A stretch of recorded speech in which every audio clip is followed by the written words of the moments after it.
എല്ലാവർക്കും നമസ്കാരം. ഇത് സാറസ് ടെക്നോയുടെ ഇലക്ട്രിക് കോൺസെൻട്രേറ്ററാണ്. ഹലുവയാണ് ഇതിൽ പ്രോസസ്സ് ചെയ്യുന്നത്. ഈ വീഡിയോയിൽ നിങ്ങൾ കണ്ടുകൊണ്ടിരിക്കുന്നത് ശർക്കര പാനിയിലേക്ക് പഞ്ചസാരയാണ് ആഡ് ചെയ്യുന്നത്. അതിനുശേഷം അത് നല്ലപോലെ ഇളക്കുകയാണ്.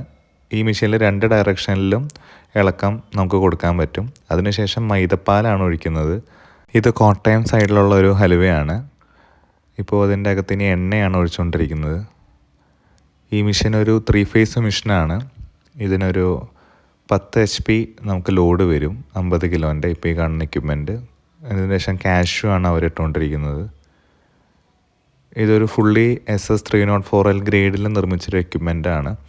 കുറേ നേരത്തെ കോൺസെൻട്രേഷന് ശേഷം ഇത് നല്ലപോലെ തിളയ്ക്കാൻ തുടങ്ങിയിട്ടുണ്ട്. പിന്നെ നെയ്യാണ് ഒഴിക്കുന്നത്.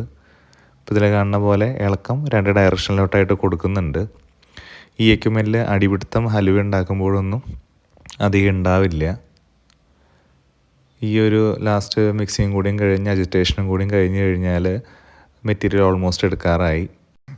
ഈ സെയിം എക്യുപ്മെൻറ്റിൽ തന്നെയാണ് നമ്മൾ പിക്കിൾ പ്രോസസ്സ് ചെയ്യുന്നത്, കറികൾ ഉണ്ടാക്കുന്നത്, അതേപോലെ അരിപ്പൊടി വറുക്കുന്നത്, അവലോസ് പൊടി ചെയ്യുന്നത്. അപ്പോൾ അതിൻ്റെ ഡീറ്റെയിൽസ് അറിയാനായിട്ട് നമ്പർ ഞാൻ കൊടുത്തിട്ടുണ്ട്. അപ്പോൾ കോൺടാക്റ്റ് ചെയ്യാം. എല്ലാവരും ചാനൽ ഫോളോ ചെയ്യുക. താങ്ക്